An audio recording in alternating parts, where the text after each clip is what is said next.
Okay, so just to again welcome everybody. My name's Anna Clark. I'm the Strategic Director with IACD. I am based in the north of Ireland or Northern Ireland, and my background is community development work, has been for over 40 years. Great, thank you. And I'm very delighted to be here with all of you today. I'm going to just invite Shirley, if she's still here. She's popped off my screen at the minute.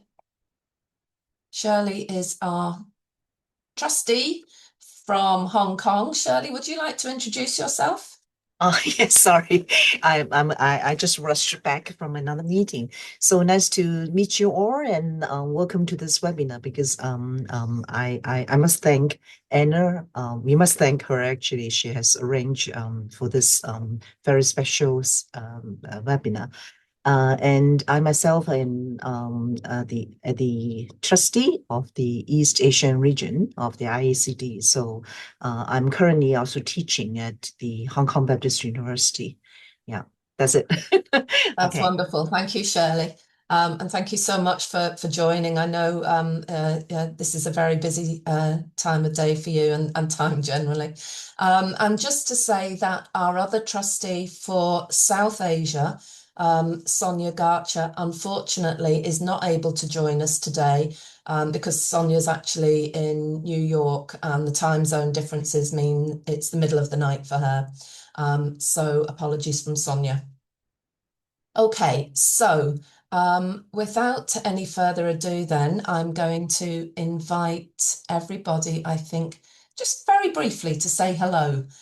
We only have 10 people in the room altogether. Shirley and I have already done our intros. We'll hear from Sami shortly. So I'm just going to do a very quick rattle through the screen and invite everybody to introduce themselves.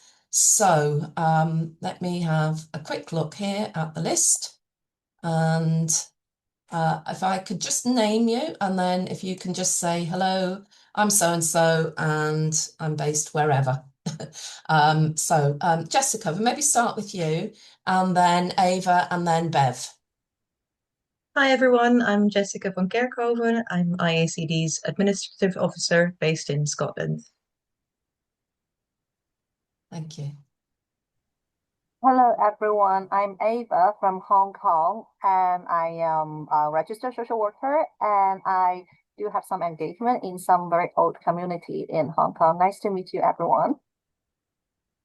Thank you, Ava. Bev.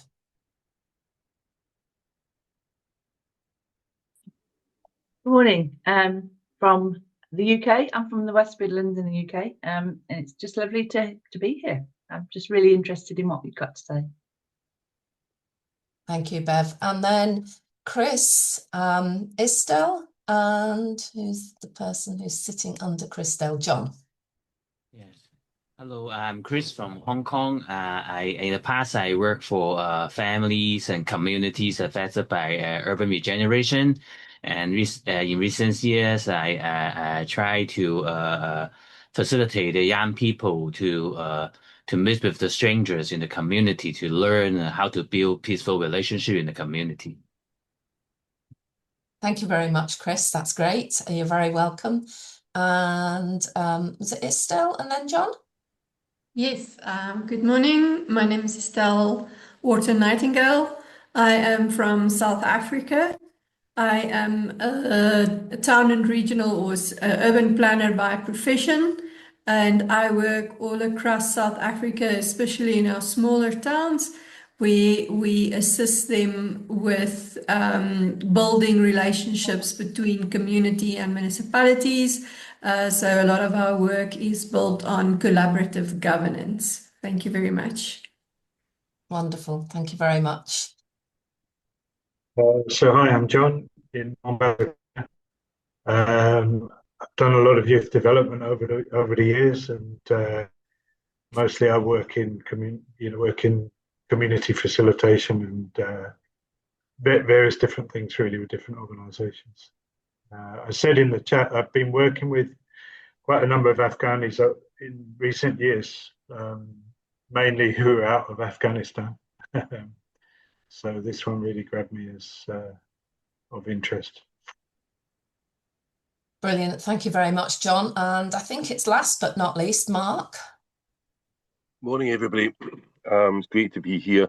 I'm Mark Langdon. I lecture in community education at the University West of Scotland, and a long-time sort of community development practitioner in the Glasgow area around sort of Drumchapel in the northwest. Really delighted to be here, but I need to be at a 9:30 meeting in Glasgow, so I will stay for as long as I possibly can. But yeah, it's really nice to meet you all. Okay, Mark, that's wonderful. Thank you. And thanks for joining. And if you have to slip away quietly, that's okay. We'll let you go. Okay, so I'm going to stop talking now and hand over to Sami, our guest contributor today. Sami, you are very, very welcome. We're absolutely delighted to have you with us. I was going to say this morning, I know it's not morning where you are, but we're still absolutely delighted to have you. And just by way of a little bit of context, I suppose, we had a joint webinar for our members from South Asia and East Asia in December. Which was a very interesting kind of reflective session, really, less of a webinar, more of a discussion reflection session. And Sami joined us for that. And so this session really is a kind of a follow-on from that, because there was a lot of interest in what Sami was sharing, and we felt that it would be wonderful to learn more. So I'm going to stop talking and I'm going to hand over to Sami. Sami's going to be screen sharing as well, as you can see. And if you have any kind of technical issues, Sami, I'm just going to put myself on mute now. But if you do have any technical issues, just say, and we'll see if we can assist you. Thank you, Anna. First of all, hi, colleagues. Actually, it's cold in Kabul, so I would say warm regards or warm greetings. Obviously, I believe it's the same in for those who are in the UK or in those areas. My name is Samiullah Hamidee. By profession, I believe I've practiced community development before certifying myself. So I come with a lot of action bias to the field. And also, I think a lot of experience both in the aid and development sector added more. So by profession, I would consider myself a community development practitioner, and more so in the future, becoming a thinker as well. I am the director of the Organization for Social and Economic Development, which is a community development oriented organization that applies the process of community development to various aid and development issues. And I'm really happy that this platform offers opportunity to not only share what we have learned over the decade-long work in the field in Afghanistan, and also the kind of context that we're operating in Afghanistan. So which basically means, it probably put to test all the theories around community development, because it's an environment where I believe the need for the community development sector is the highest. So I would like to start with a single slide first, so that we could put the whole conversation into a single slide, so that you all and I could think and work around it together. So it's less of a presentation, more like an interaction with the wider community community development.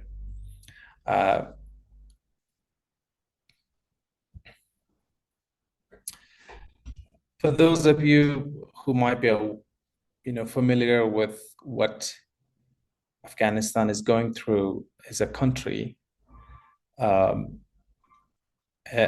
those of you who are aware of its history of violent conflict and extreme dependence on aid and development assistance from the international community, you would understand the context. But here I would just like to briefly go over what the country is in terms of the backdrop to the practice of community development the country is. So in order to establish that context, revisiting what the country is going through is where I would like to start. So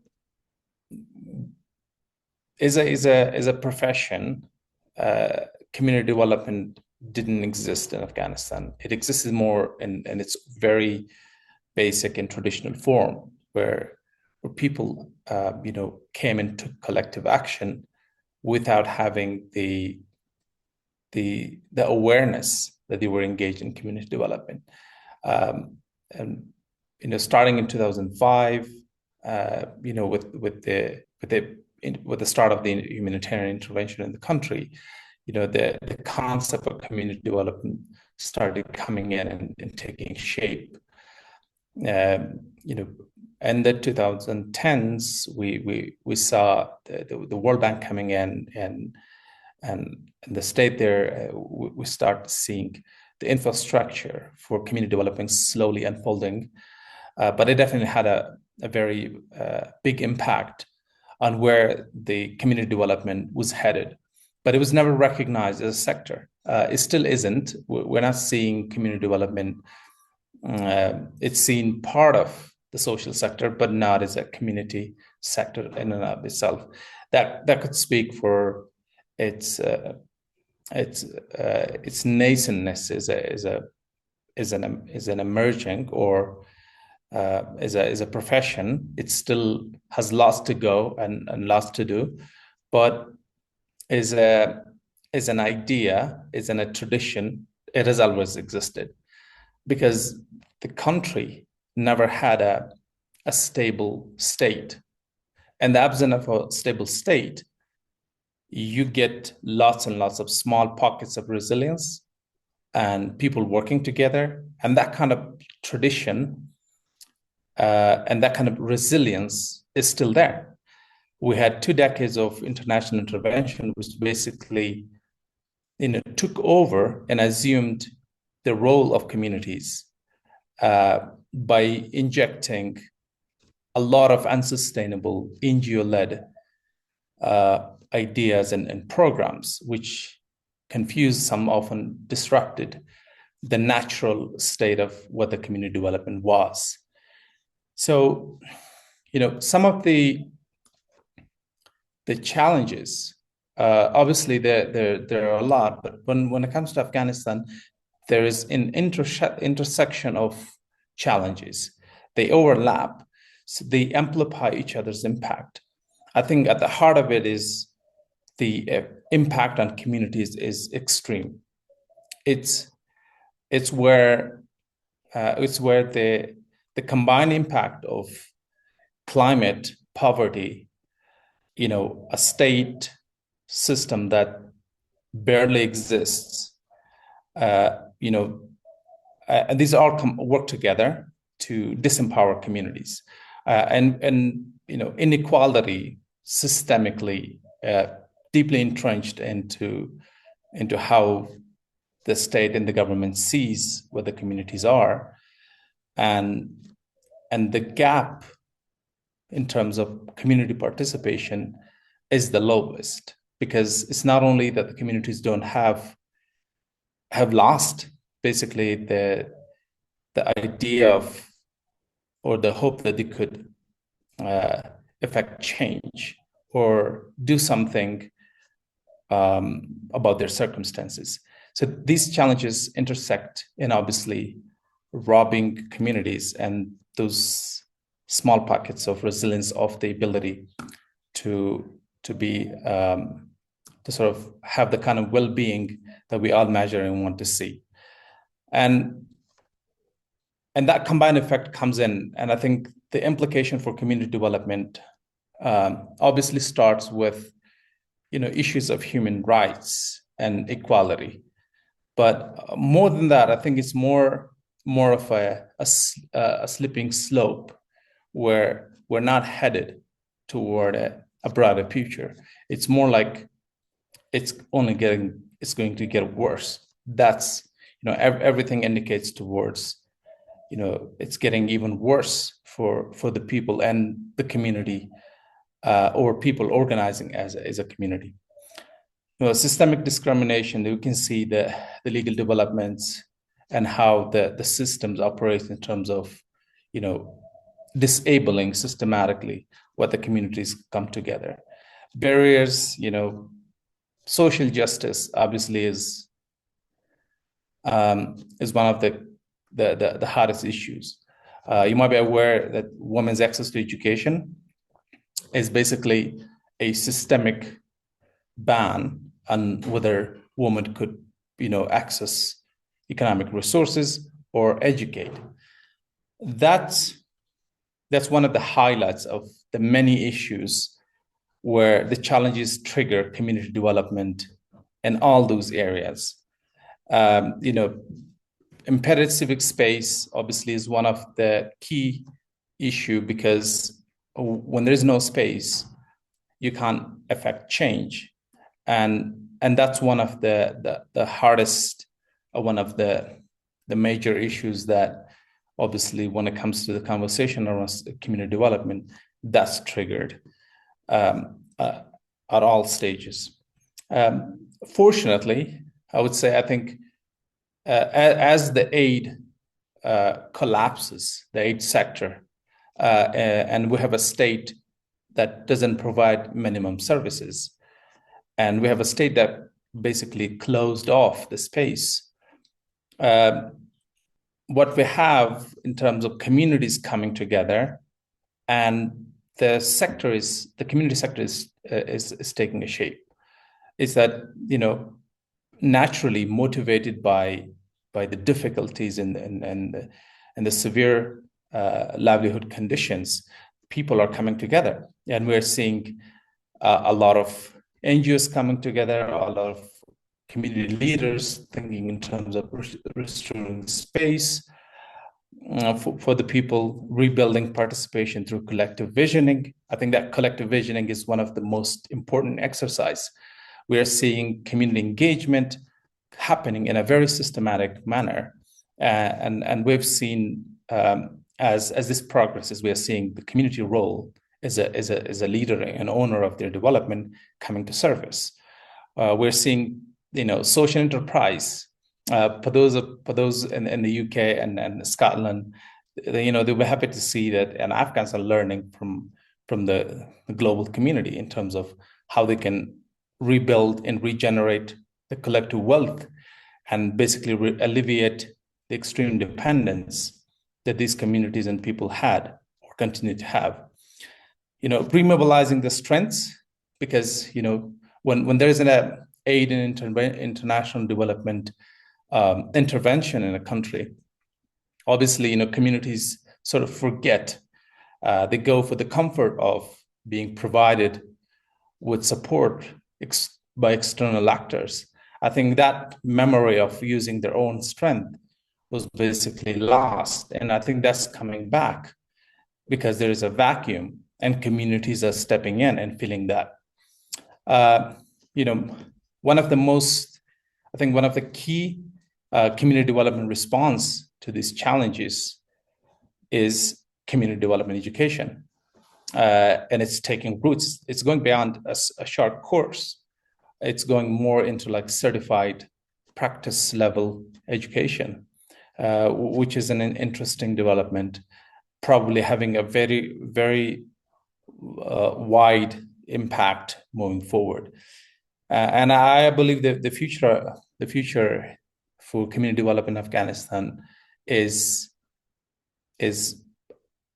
bright. The reason for that is because there's a massive vacuum left by the actors who occupied the space for over almost 2 decades. We see the community development model, the community-led model is expanding. For example, localization or the humanitarian reset is a very big discourse. But again, it comes down to happening through community development. So, localization in Afghanistan is a community development issue now. And also, a humanitarian reset, which is a very broad and non-development issue, it's coming, and the circumstances are working together to make it a community development issue. And I think moving forward, facilitating a community-based or community-centered partnership between local and international actors is going to be one of the key component of bringing everything together for the people, the outcomes that will help the people who are living in those communities. Protecting community leadership role, I think that's one of the major issues for Afghan civil society actors. They want to see community leading and owning their own development decisions. And to build capacity for that, I think that's one of some of the organizations, including the Community Development Center. There's a private university, and also the organizations that I work with. They all come together and they're coalescing, creating very different relationships, but they're anchored in communities, which is very interesting because usually NGOs compete for funding, but now they realize the space, realize the role of communities, and they're coming in and they're anchoring their relationships and allowing communities to define how those aid providers or actors should cooperate.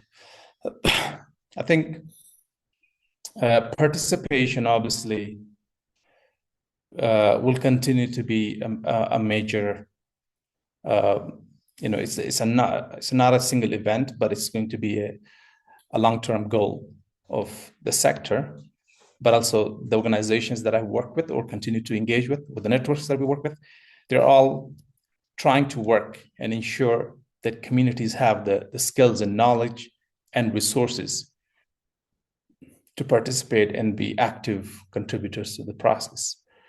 And I think this all culminates to how the social sector organizations could come and work with communities so that the communities own and lead their own vision with the social sector NGOs playing more of a community facilitated role rather than directing.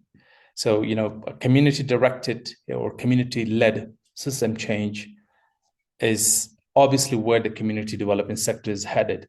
And I think both, taking all this together, we're seeing that the sector, even though the environment is very toxic and definitely not enabling, but I think the sheer force of the need for the communities to pick up the pieces and fill the vacuum, that is going to be the driving force behind a very strong community sector in the next 5 to 6 years in Afghanistan. So just before I end the presentation, I've 2 photos for you. This photo is between, it's a road. And I think I discovered community development near one of these trees.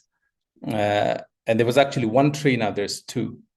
And I realized that there could be 2,000 of these trees because the soil there is always moist. And I had this question, I was like, why is nobody planting more of these? There will be shade and there will be And I think that's way back in the 2012. But these trees have grown much bigger now, and they're still there. And I think that's resilience.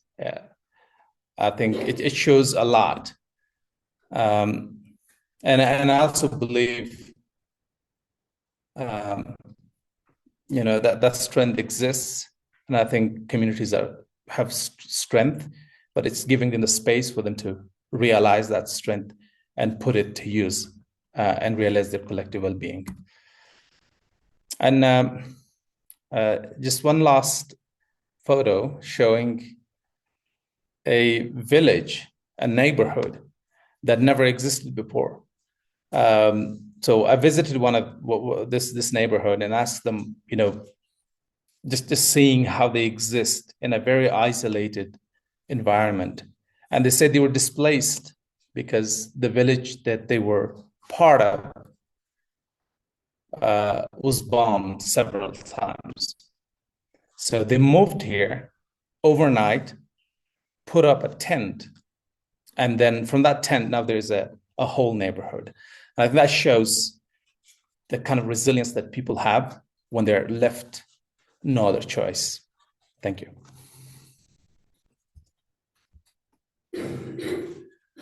Well, thank you very much, Sami. That was an exceptionally detailed and thought-provoking walk through the context of community development in Afghanistan.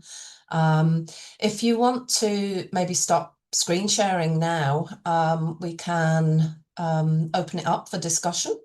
Much as it's wonderful to sit looking at a beautiful picture of resilience on screen, it's also nice to see everybody here. So I suppose really just sort of open it up initially for some reflections, immediate reflections, or any kind of particular questions that you have for Sami. But then we'll broaden that out a little bit in terms of making connections between practice in our own contexts and some of those common themes and strands that Sami has explored there for us. So any initial reflections or questions for Sami before we maybe pose a more thought-provoking question?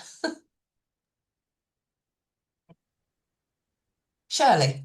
Yeah, Sami, thank you very much for your sharing. I have quite a number of questions in my mind after listening to your sharing. It's because I must confess that I'm quite ignorant about the situation of Afghanistan, because I'm far away from the place, and I can only understand what you are experiencing in news and so on. So do you mind giving us some examples, like who are doing community development there, and what they are exactly doing in the community? Can you just share a little bit more with us? Thank you. Well, I should say, I think there was a pivotal moment in 2021, in the month of August, where the Republic basically gave way and was replaced by a government or authorities with which the international community fought over Afghanistan, or the political and military control of the country for over 2 decades. So the context here is it's drastically different from what it was. So there is actually no actor currently systematically supporting community development. The development assistance ceased effective 15 August 2021. The reason for that was because the authorities in Afghanistan are not recognized by the international community. So they exist as a de facto government, and only emergency relief and aid comes through the UN corridor, and there is no mechanism or infrastructure for support to community development organizations. So there is a complete vacuum in terms of support, because the economic sanctions and the Afghan economy doesn't allow the transfer of any other kind of support. So when there is no aid, that means there are no formal professional actors.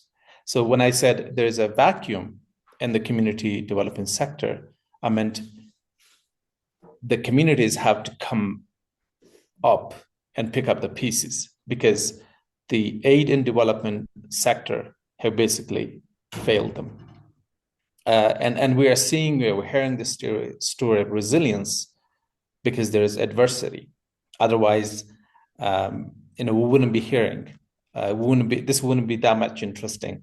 So yeah, I would say there's actually no systematic support. But my organization, the Organization for Social and Economic Development, we are a catalyst organization. We build movements, we build networks. So the Center for Community Development, which is a collective of a lot of big NGOs, they come together to start to revive the sector, but we're still doing it in the absence of only formal funds or support or resources. It's more like a movement that hopefully uses community-based strengths and resources rather than external resources. So it's only the Community Development Center at this moment, which is also part of a university. That center is hosted by that university. And I think community development education is probably the only very active support available for the sector and also the communities. I hope that answered your question. So what is it about these community development education? In university, do you mean programs or courses in teachers teaching in universities about community development? So they are sponsored? Yeah, it's not one. Yes. So it's not a single university initiative. It's a collective initiative that includes over 40 private universities. And they have established a collective called the Afghan Hikmah, which basically uses this partnership model to design programs that really responds to existing community issues. And then that program then propagates through this partnership and is being delivered locally throughout the country. And the community development, I think it's now community development and social business, because that combination both generates resources so that the communities have the resources to do that. And this certification program generates enough money for the community development center to exist. And I think that's moving forward, where we hopefully will see much more programs. But now it's very narrow.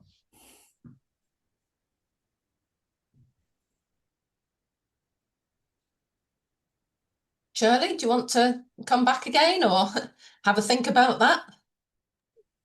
I have to figure out the reality is actually, because it seems to me it's quite difficult. You folks are in a quite difficult situation of promoting community development, but luckily, fortunately, you are running an organization, and also there are universities joining together to provide community development education through a partnership models and so on. So I'm very happy to learn about what you're doing there. But so when you talk about community development education, so are the universities reaching out to the community to provide kind of training or courses for people in the community? So is it a model? Yes, the way it works is there are networks of NGOs. So NGOs in the context of Afghanistan are like the non-profit, non-governmental entities. So basically the civil society organizations. They have a lot of staff that go out and do basically community work. So we have the several clusters, including the protection cluster, which works to improve the protection environment for refugees, women, and because there is this absence of a practice-oriented certification of those diverse skill sets. So I think it took 2 years of evaluation of what the NGO workers need that cannot be addressed by a 1-week workshop or a webinar. So we had to do that deep work of understanding the sector community needs, going back historically and thinking in the future. So we put together this package of what an NGO worker should do.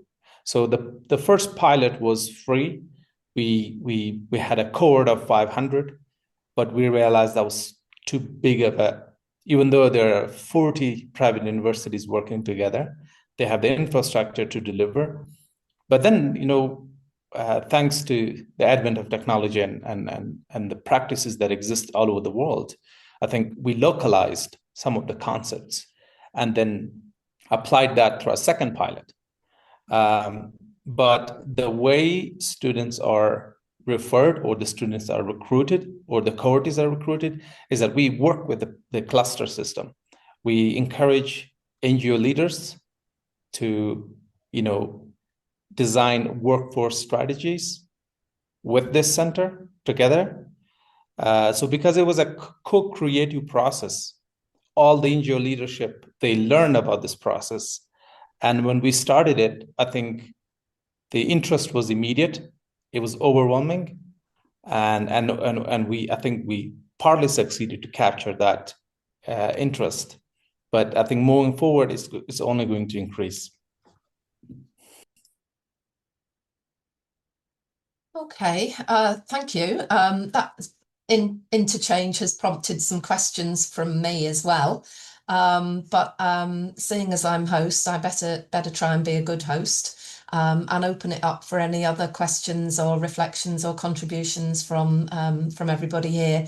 So does anybody else have something they'd like to share in relation to what you've heard, what's resonating with you, or a particular question? Dee, you're very welcome. Thanks for joining. Thank you. Sorry I was late, but I caught enough that what I heard, Sami, that I thought was really interesting. And I'm from Australia, but I do a lot of work worldwide. What I heard really soon and really clearly from you is that there's a lot of departments and organizations and who talk about words like strengths and assets and community-led and place-based, and they talk about all that, or they write it in funding submissions, or they throw these words around, and it doesn't mean that they are applying it, they get it, or they understand it. Sometimes it's just these words are the new black, right?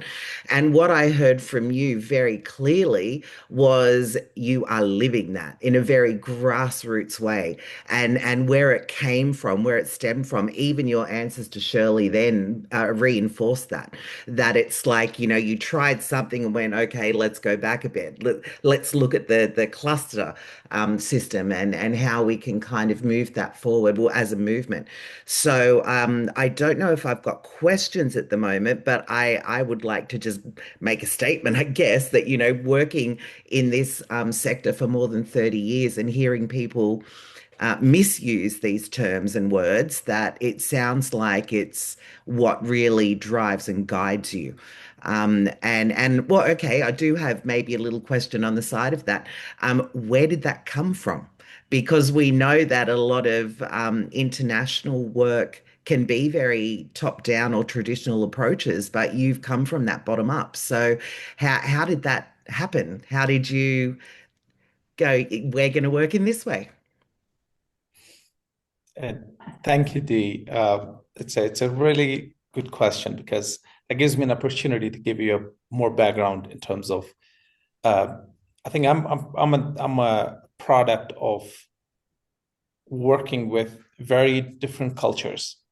We had experts from Australia working, and where I used to work, we had people from the UK. We had people from all over the world, really, really, world-class experts. I think it's impossible not to catch what's in your environment.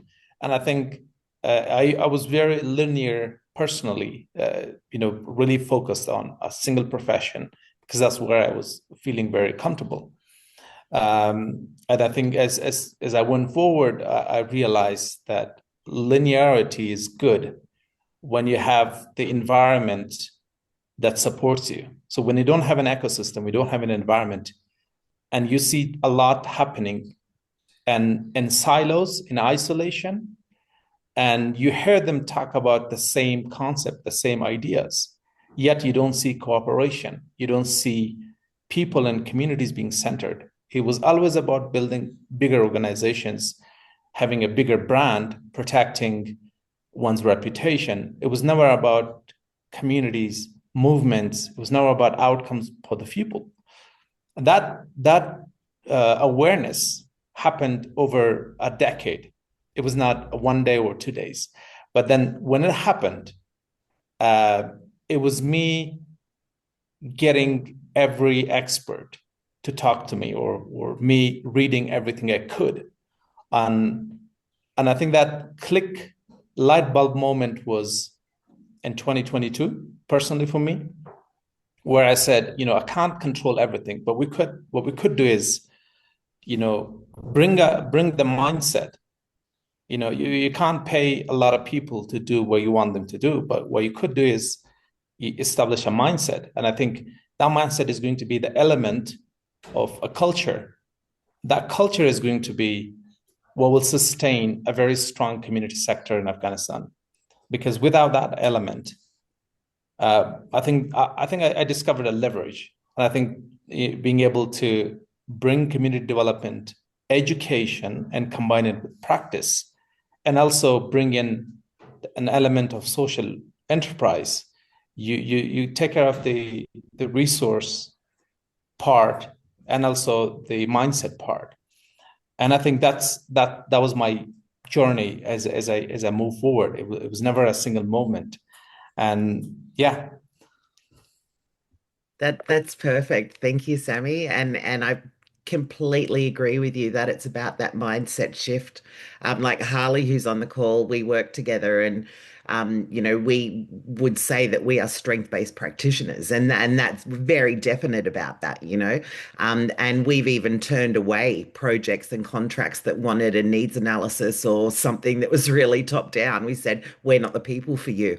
So, I think that mindset shift is such a pivotal moment. And as you would know, when people get it and they drop into it, it opens up so many other doors. So yeah, thank you, and congratulations on your amazing work. Thanks, Dee. Okay, anybody else have any comments or reflections or questions?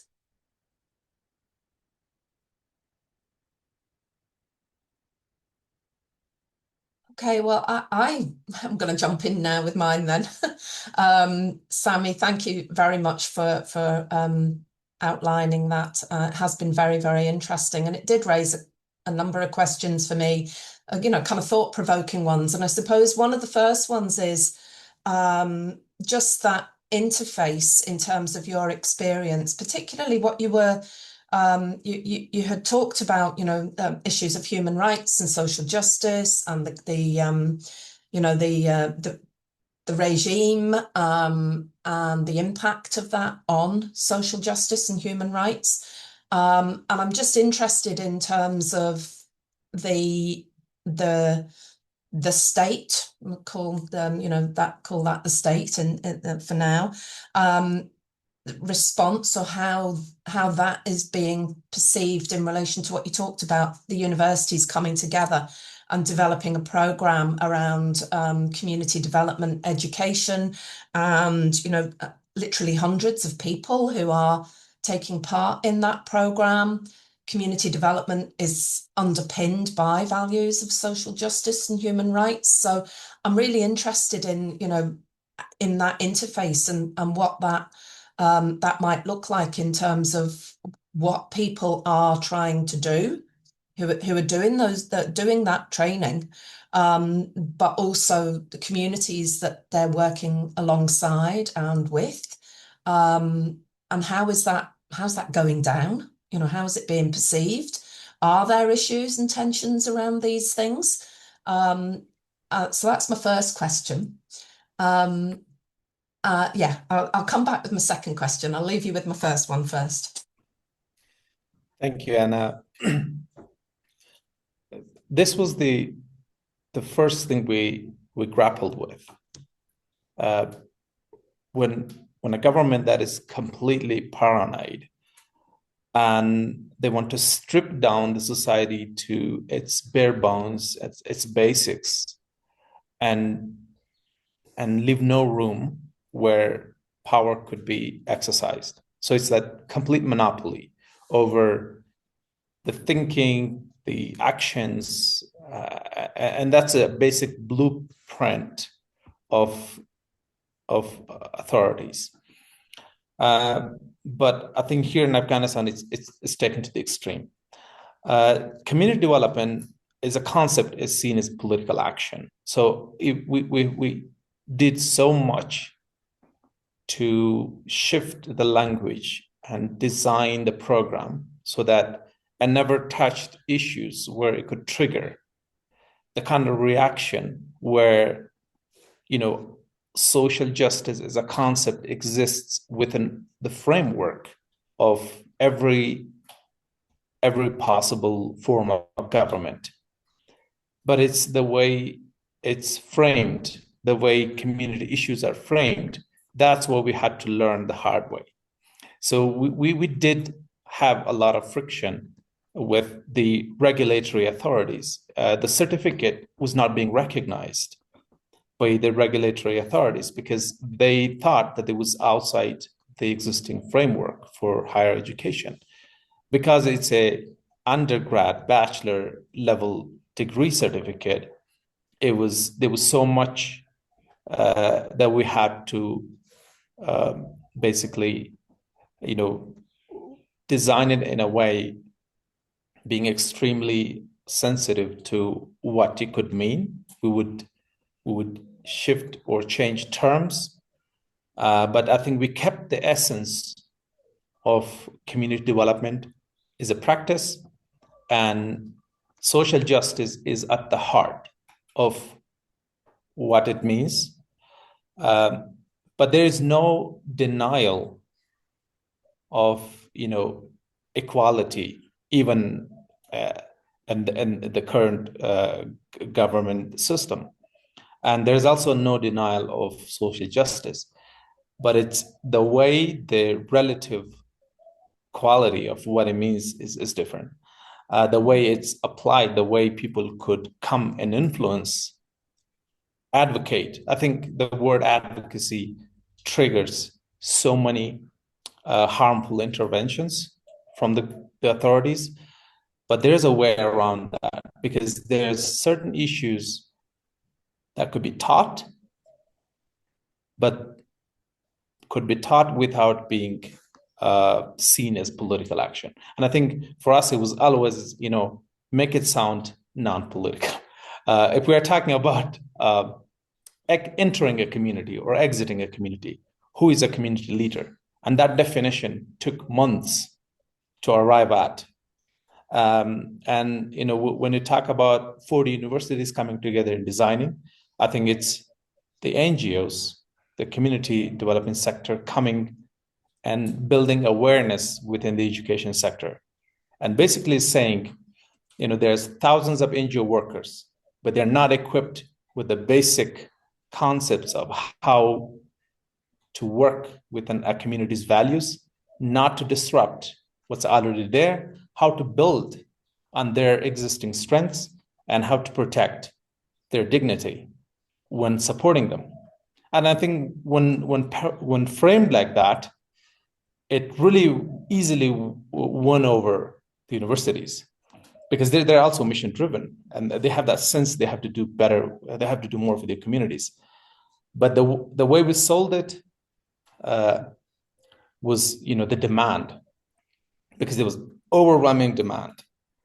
NGO driven workshops doesn't cut it. So you had to do the fundamental deep work, which is only possible within the rich environment of a university. So so there was that demand, and there was this mobilization of NGOs working together. The certificate was not initially recognized, but then it generates a lot of pressure when there's hundreds of people who go to university every day, sit in a class, and then you have literally hundreds saying, I spent 2 years, 3 years, now I want recognition for my certificate. And I think that pressure triggers something. And I know we have a community development and social business degree now. Yeah. And that's what it's called, is it? A community development and social business degree? It's a community development and social business. So it's a CDSB. Yeah. Okay. That's interesting. Yeah, thank you. I mean, I completely understand the context of what you've outlined there. And trying, the challenges of trying to find ways through and create conditions where things can happen that support positive change and support and underpin social justice. And sometimes that does require navigating use of language and terminologies. And I think we're seeing that significantly in the US as well. Just recently, in terms of the impacts of terms that are almost being banned in universities, particularly, and trying to find ways then around all of that while still doing the work. So I do have another question, but I'm going to hold it for you. I'll come back because I can see John's hand is up. So you've definitely generated a lot of interest here, Sami. John. Yeah, hi everyone. Thanks, Samiullah, for sharing what you're doing, and congratulations for the work you're doing. Because I think the first thing that struck me was just, no matter what, people keep going, life continues, And I was sharing those blog posts that we did a few years ago, and that's when Afghanistan was really in the media and it had the world's attention, if you like, around that 5 years or so. So yeah, it makes me wonder how is life now, and thanks for answering some of that. I've worked a bit with UN volunteers in Afghanistan and outside of Afghanistan, and of course I guess they're doing what they can. But what strikes me is the female volunteers work from home. They work in secret. They don't really. I'm not sure what they're able to do, but they're able to do something. So what about for you in your organization, the courses you offer? How do you reach young women? How do you reach women generally in terms of the courses and the other projects you have? Thank you, John. My organization hosts a network of local NGOs, local and international NGOs. And it's called the Afghanistan Humanitarian Hub, which is supported by STAR Network, which is a global humanitarian response organization. The hub, the Afghanistan Humanitarian Hub, has 72 local organizations. From the 72, 60% are women-led. And the way this works is the COVID-19, the pandemic brought the work from home era, and that sort of like in Afghanistan, it never ended, because as soon as the COVID was wrapping up, we had a government that decreed that no woman should work, and that religiously motivated imposition, banned and prevented a lot of women's work and inclusion. But what happened is there are certain things, there are limits to all level of oppression. I think one of that element of not allowing women to work, it only displaced where women works. And that displacement happened in the form of women re-registering their civil society organizations as businesses. And now they continue to do the work that they were doing, but also, they basically commercialized or partially commercialized their work. And the private sector, there are a lot of women-owned businesses. They do, and they operate, they're licensed.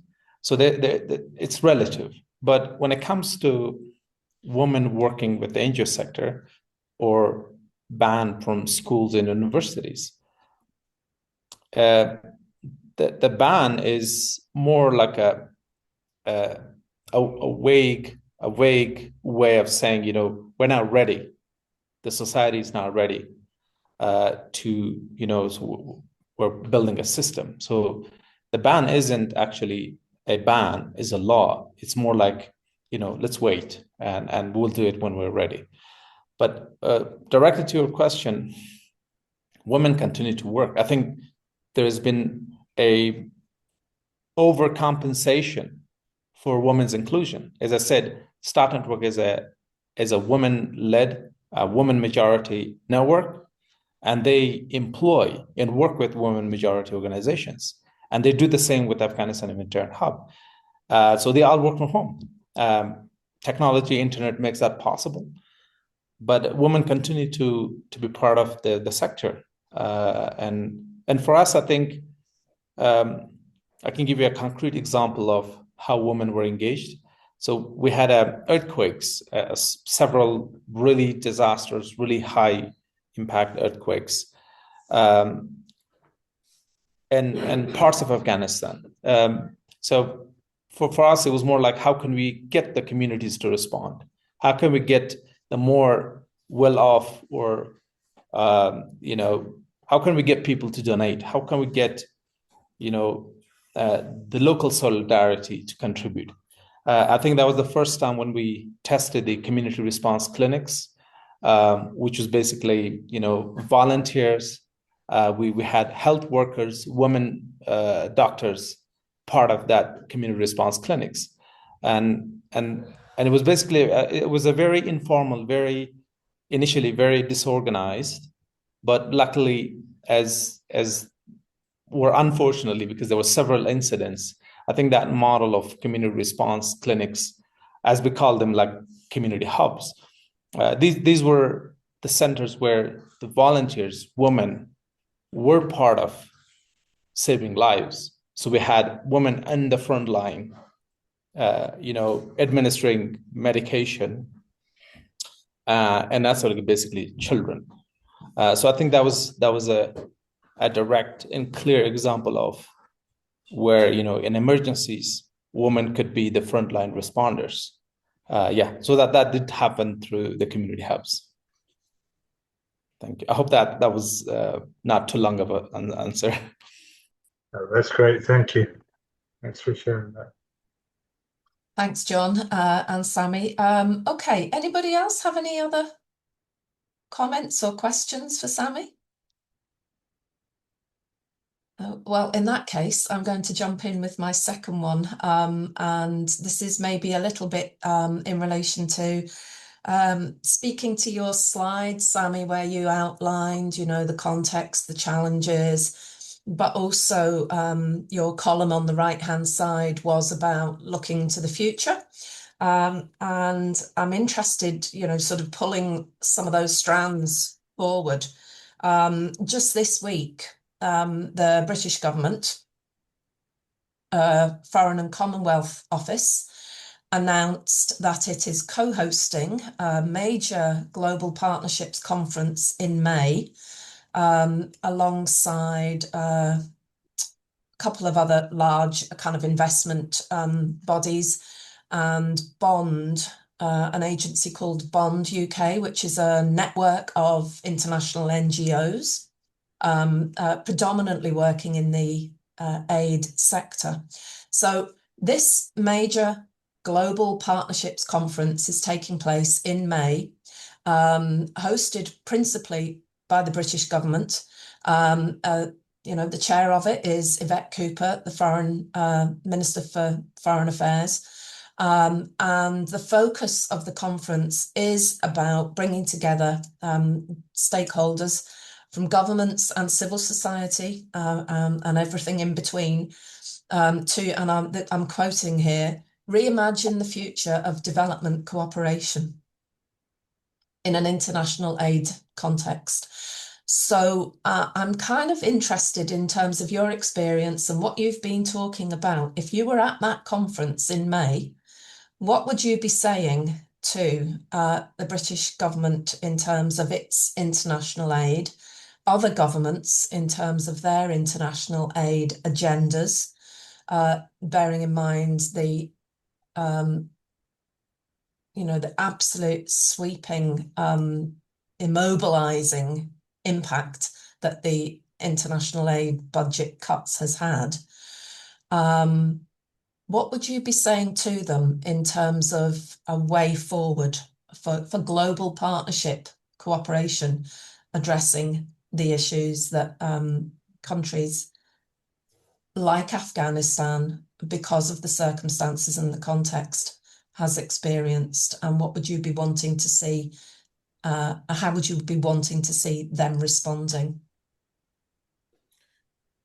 Well, I think I would tell them to learn from the past, but not use the products of the same system that hasn't produced results and sustainability. Because we have this inertia that you cannot pivot through one conference, because all that inertia is still there, so that it's not going to be a pivotal. It's not going to be possible to pivot, even though that's a very ambitious title for the conference. I would tell them to learn, but also unlearn, because unlearning is very difficult. The system has set in its grooves. It's still moving forward as it was. It's self-serving. It's not rooted in the outcomes and interest of communities. It still comes in very impatient, very cyclical, very, very budget driven. It still serves a very top-down approach to how development is done. And I think if I could have one sentence as a response, it would be, anchor everything in communities. Because when the system fails, I think it's ultimately the very community level structures that have to pick up the pieces, and we're seeing this in Afghanistan every day. anchor it in communities, rooted in the impact that works for the people. That's actually outcomes for the people. Basically,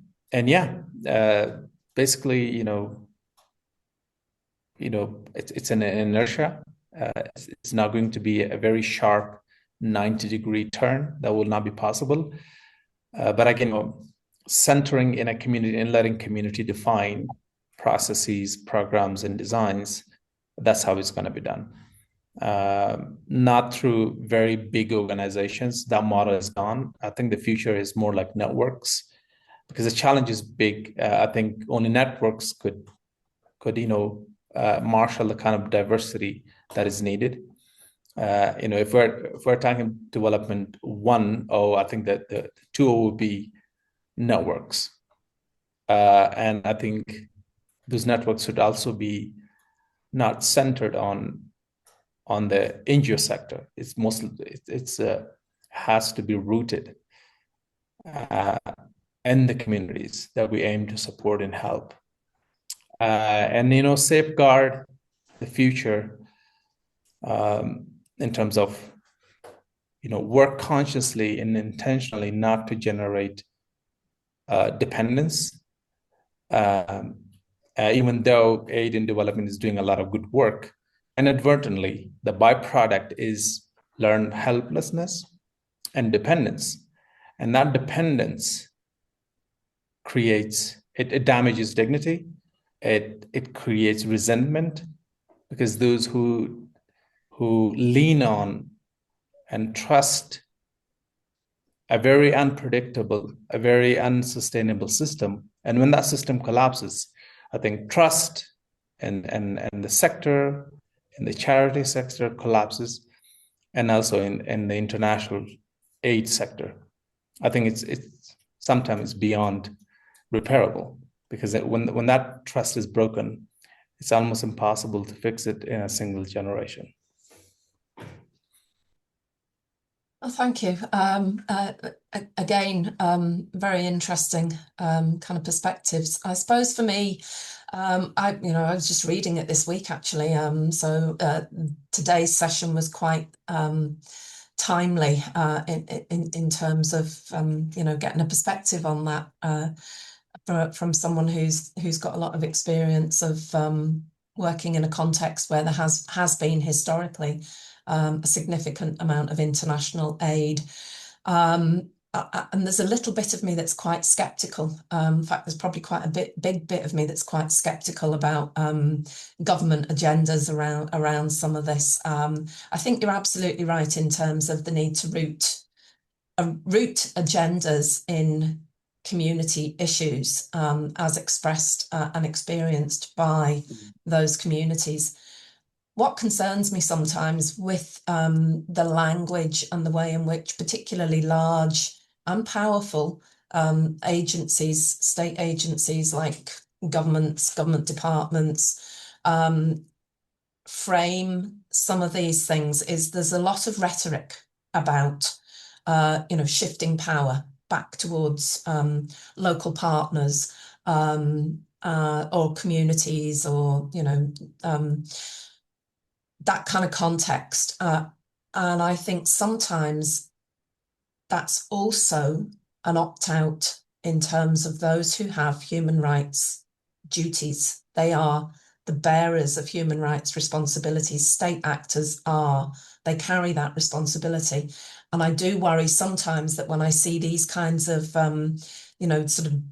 debates or dialogues being framed in this way about shifting power, I kind of wonder what the motivation is behind it when it goes alongside massive sweeping cuts in aid. So I think that, it's hugely complex, and I think you've outlined that for us exceptionally well today in a very thought-provoking way. But I kind of still have, well, they're not going to go away, are they? Because they are big themes. But I do find myself kind of wondering when governments start to frame massive cuts in the language of genuine partnership and fairness and solidarity, that there is that there's a double edge to all of this, and it worries me, because they do have legal state responsibilities, as does each nation state for its own residents, whether they're happen to be nationals or nationals of another country. If they're resident in that country, they have those responsibilities. But sometimes I think these are used as a way of deflecting those responsibilities and pushing it elsewhere. So I will be watching with bated breath to see what happens as a result of that conference in May. It will be very interesting. Any final questions for Sami? If not, I'm going to invite you, Sami, to maybe summarize or have the final word, if you wish, in terms of any of the questions that you've had, or anything that you want to finish off with.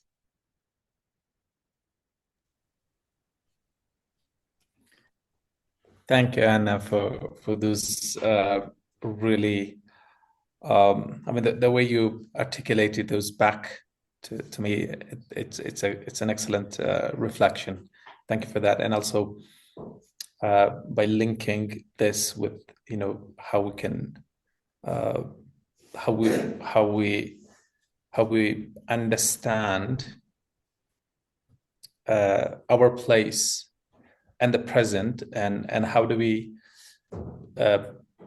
envision a future, and then how do we put all those different strands together and give it a direction toward outcomes that really serves the people.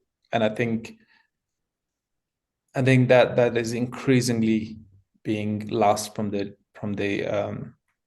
discourse. That it's always about fixing or addressing challenges, but then for who? I think it's the people. It's always those who are less advantaged, who are less fortunate. But I think the discourse just veers off almost all the times to other concerns. But the people are just continue to be just the subjects. It's never centered on the human. And I think that loss of orientation and focus is an issue. I think the whole sector, even it was still overstretched and under pressure. As it declines, I see communities having the opportunity to make a comeback.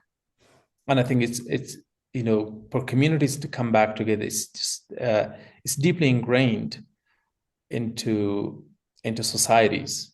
When there is need for it, communities emerge. And as you said earlier, the United States is giving the American people an opportunity to get up and do something about the problems that are there. And I think communities will always come back, and they will always come back to pick up the pieces, or those pieces being left by man or natural disasters. Because I see it every day, and I believe in the sector. I believe in the profession. It's when no one else is there, when other agendas and policies fail, communities are there. And that's just a human thing. People come together, fix their collective problems. And I hope that will continue to happen. And it's happening across the world. But there are no cameras. I think there are no marketing happening around what communities are doing. There are 50 million Afghans. They're all not being fed by the World Food Program. In fact, a lot of the money that they bring to the country are spent on running the system. So yeah, there are still communities there, even though it's a very disastrous environment. But we're not seeing it. The communities will always be there, and whether is a profession or is a tradition of ways of working together. I think the sector is always there. It's just less visible, and I hope that we work to bring some of the stories, give it a visibility, so that we bring the sector back to what it was, at least in Afghanistan, give it its true, well-deserved role as a true determinant, or the genuine sector that really serves the people. Thank you. Thank you, Sami. Thank you very, very much. And yes, I'm not going to kind of reiterate everything that you have just said, because they're your words, not mine. But two things that you said right at the start, again, when you were framing your slide, was that all the indicators are that things are getting worse for people in your country, particularly in the context of human rights and equality. But you also did say very clearly that you believe the future of community development is bright. And I wrote that down as you said it. And I think there are two ways in which you spoke at the start that resonated with me.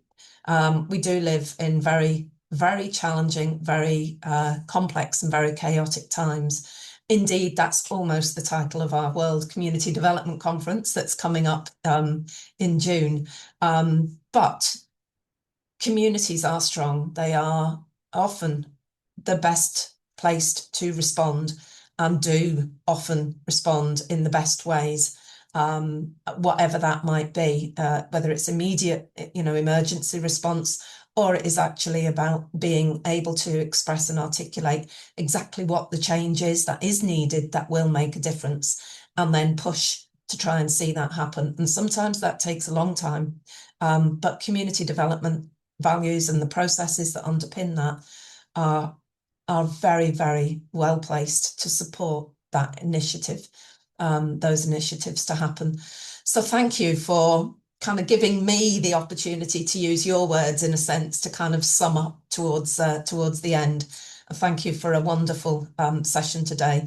As I said, very thought-provoking and very, very good kind of comments and contributions and challenging questions from the assembled group as well. I think you've given us a lot to think about and reflect on too. So we'll bring the session to a close. I'd like to thank all of you for joining today. I hope you've found it as interesting as I have. And we have and would very much appreciate your feedback on today's session. Jessica has shared a little link to a feedback form. You can say as much or as little as you like in it, but some feedback would be very much appreciated. And there's also a link there to the conference in May, which IACD is hosting in partnership with the University of Glasgow. So not surprisingly, it's in Glasgow from the 30th of June to the 2nd of July. And the theme for the conference, as I alluded to there, is community development in a chaotic world, challenge, change, and collective action. So very relevant in terms of what we're seeing around the world today, currently, and on a global basis.